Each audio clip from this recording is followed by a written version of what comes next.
À la page 41 du chapitre 45 de mes notes de cours, on va résoudre une première situation dans la section 5.2 de Séguin sur la loi de Faraday.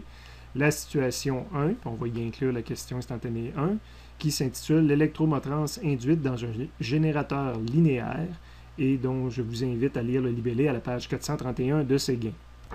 Après une première lecture, on s'aperçoit que dans cette situation-là, on nous décrit le fonctionnement et les composantes typiques de ce qu'on appelle un générateur linéaire, qui est constitué typiquement d'un cadre d'une tige conductrice, qui va être illustrée ici quand j'aurai fini de cacher tout à l'heure, monté sur un rail conducteur en U ici. Donc ça, c'est une partie qui est fixe. Il y a une valeur de résistance là, équivalente ici, si on veut, pour la conductivité de ce rail-là.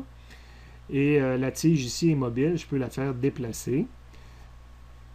On nous dit également qu'on connaît la distance entre les deux côtés là, du rail fixe.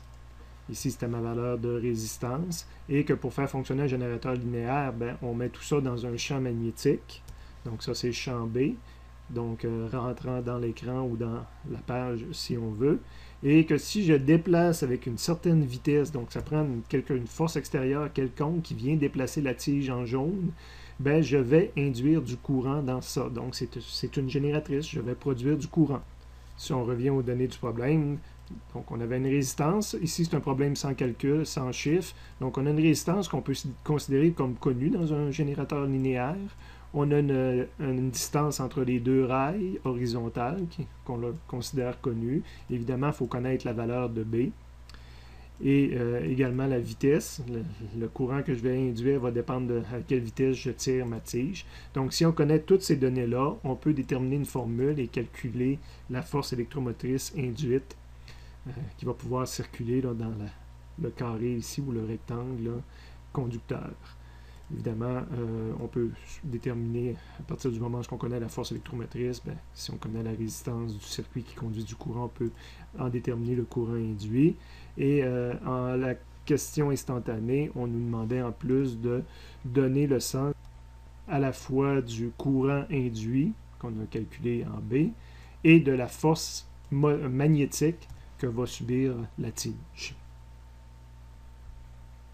On va repasser sur notre dessin pour s'assurer que toutes nos variables sont illustrées. Jusqu'à V, on avait ça.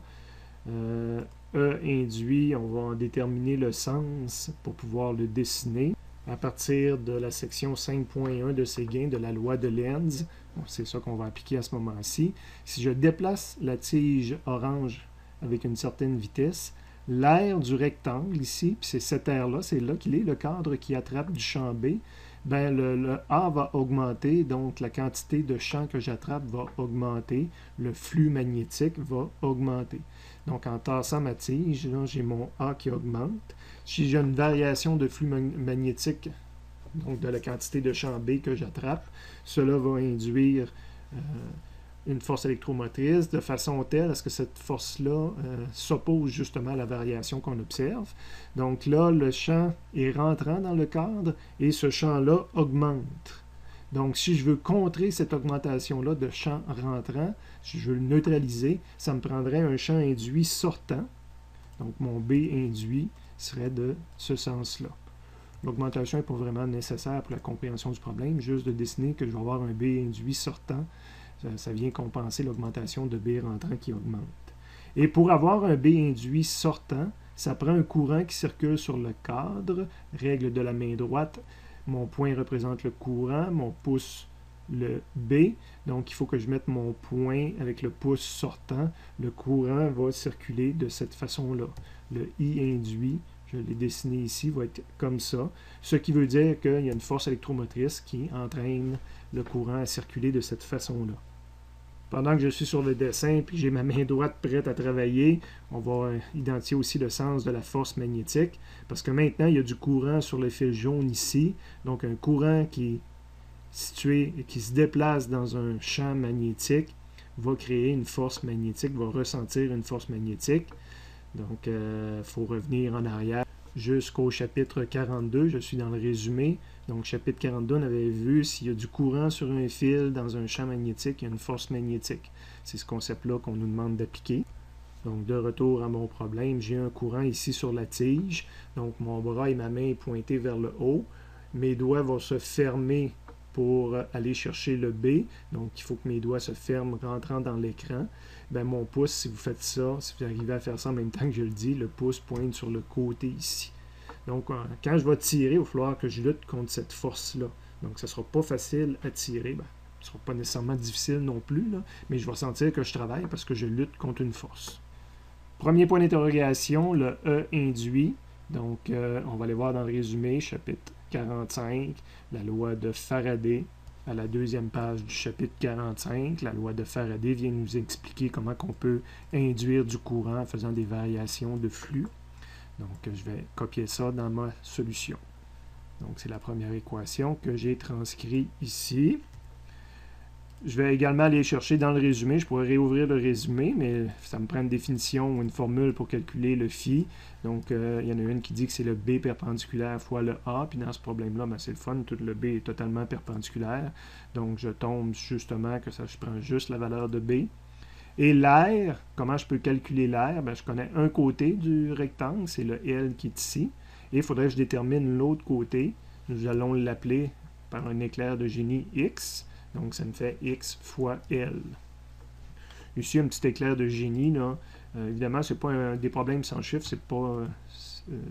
C'est rarement ceux que je mets à l'examen. C'est plus pour de la compréhension là, de la matière comme telle. Je vais mettre la deuxième équation dans la première. Donc, le E induit, ça va être ma dérivée. Le phi, je vais le remplacer par B fois X fois L. C'est une dérivée par rapport au temps. Ben, le champ magnétique ne varie pas par rapport au temps. Le L ne varie pas par rapport au temps, donc ils peuvent sortir en avant d'une dérivée. Donc ça, c'est quand même des notions de base de mathématiques là, associées à la dérivée. Puis il va me rester dx dt. Sans faire de calcul de dérivée, à partir du cours de mécanique, ben, on se rappelle que la dérivée de la position, hein, c'est ça, x, c'est la position du cadre, pas du cadre, mais de la tige, si on veut, plus qu'elle avance, plus que le x augmente. Donc c'est la vitesse du cadre. Dans le cours de mécanique, on avait vu que la vitesse instantanée, c'était la dérivée de x par rapport à t. Dans ce cas-ci, j'ai une vitesse selon x. Si je mettrais mon système de coordonnées que j'ai oublié de mettre, ben, j'aurais un axe des x. Ma vitesse est totalement selon l'axe des x. Donc, je peux remplacer v. La valeur, le module de v, je peux l'écrire comme ça, si on veut. Donc, je prends la valeur absolue là, de la dérivée qui a été calculée ici. Et si je ramène toutes ces équations-là dans ma valeur de E induit ici, je vais avoir encore mon B, encore mon L, puis la valeur absolue des x dt, ben, je le remplace par Vx, puis j'ai les valeurs absolues qui sont ici, donc je peux me permettre de le remplacer carrément par le V. Donc ce problème-là, c'était plus une démonstration d'une formule de base qu'on va voir pour une tige. Donc une tige qui se déplace de cette façon-là, un générateur linéaire. Donc, c'est l'équation qu'on pourrait appeler aussi pour le générateur linéaire. Ben, je vais induire une force électromotrice qui va être associée au champ magnétique à la longueur de la tige du générateur linéaire, puis à la vitesse de déplacement de cette tige-là. Fait que là, on a fait la démonstration de cette formule-là. On est dans le chapitre 45. Mais vous allez voir qu'au chapitre 46, on donne cette formule-là. C'est la formule là, pour la force électromotrice induite dans une tige. Donc là, on a utilisé la loi de Faraday. On a fait un problème de loi de Faraday, mais ça nous donne une formule là, très, très générale et très connue en physique.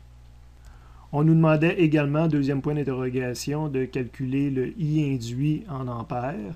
Donc là, il circule du courant dans ce cadre-là. Puis il y a une valeur de résistance. Donc je peux prendre la loi de Ohm tout simplement, qu'on a déjà vu dans le cadre du cours, que la différence de potentiel aux bornes de la résistance, c'est R fois le courant dans la résistance. La différence de potentiel aux bornes de la résistance, ben, c'est la différence de potentiel qui est induite fois R. Puis le courant qui passe dans la résistance, ben, c'est mon courant induit. Donc, si je veux connaître le courant induit, je prends le E induit divisé par le R. Puis le E induit, on avait trouvé que c'était BLV. Fait qu'encore une fois, c'est juste pour trouver la formule, là, cette situation-là.